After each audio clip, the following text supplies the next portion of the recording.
Hello, Toastmasters. Today we are going to talk about navigating through the UAB Toastmasters site, which can be located at uab.toastmastersclubs.org, and we're also going to be talking about navigating the Toastmasters International site.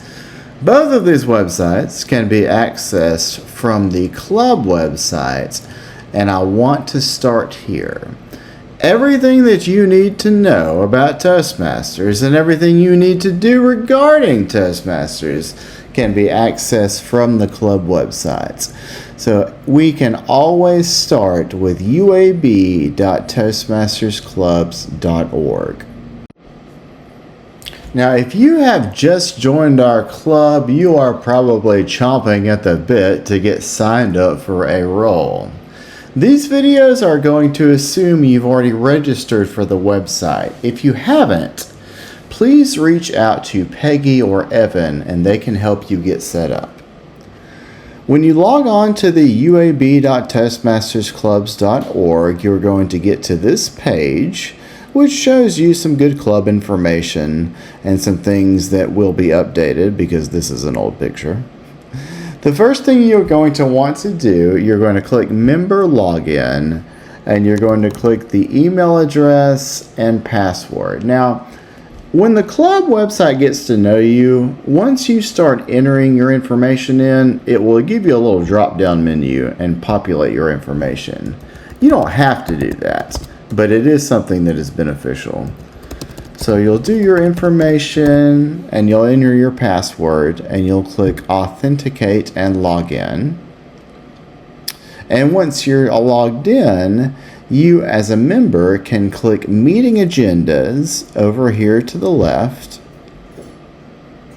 And this will be how you will sign up for roles at our club meeting. Most of the meeting agendas should be plugged in and populated well before the meetings. So you can see we have all the meetings for the rest of the 2026 year on here. So say I wanted to sign up for a speech at the July 28th meeting. The day that I'm making this video is July 15th of 2026.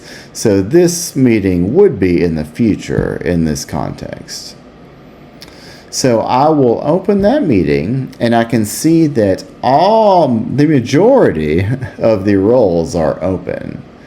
If I want to sign up to give a speech at this meeting, I'll click for Speaker 1.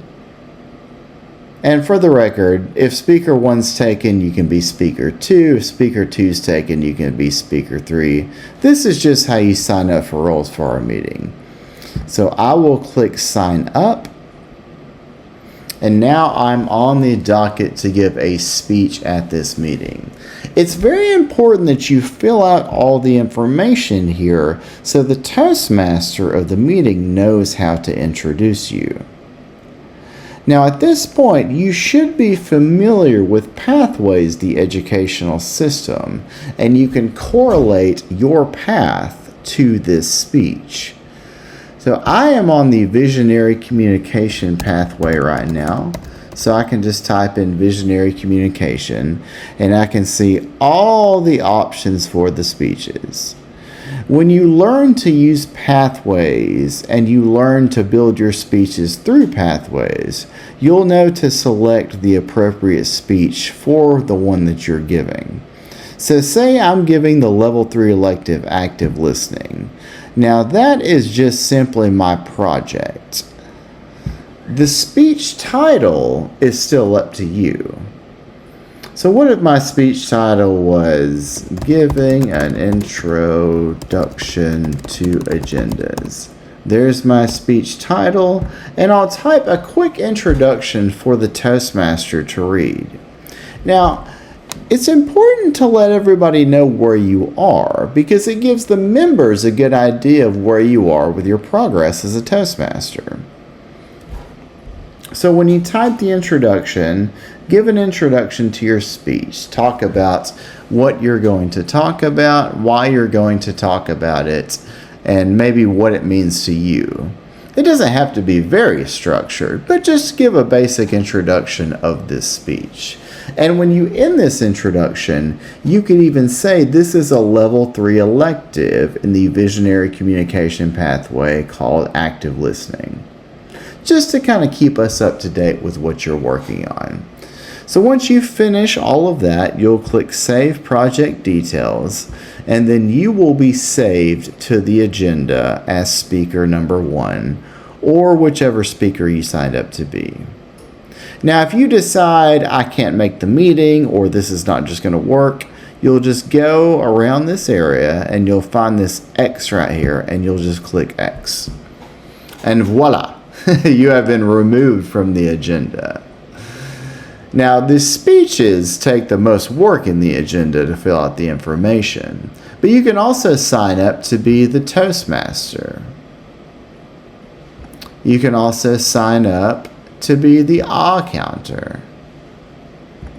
You can sign up to be any one of these roles. And I want to encourage each of you to consider signing up for every one of these roles, because every role in Toastmasters, even if you aren't giving a prepared speech, gives you a unique opportunity to not only speak, but also listen. Because most of these roles, the counter, the grammarian, the timer, and the evaluators, you need to not only present the role at the beginning of the meeting, but you'll also listen and evaluate for the role. If you're the grammarian, you're going to be noting the grammar use of all speakers, noting incomplete sentences, mispronunciations, grammatical mistakes, non sequiturs, malapropisms, and you'll also introduce the word of the day. So during the speaking part of the meeting, or the beginning, you'll introduce that role. But at the end of the meeting, during our evaluation portion, you'll evaluate, or you'll present what you heard. You'll present what you heard on those things like grammar usage, incomplete sentences, mispronunciations, and the word of the day. So you see that each role gives you a unique opportunity to not only speak when you introduce the role, but to evaluate and listen to the speakers of the meeting and then present at the end. So I want to emphasize, even if you're not speaking and giving a prepared speech from Pathways, the agenda and our Toastmasters meetings still give you opportunities to not only listen, but speak. And these types of roles can help you a lot in your professional career.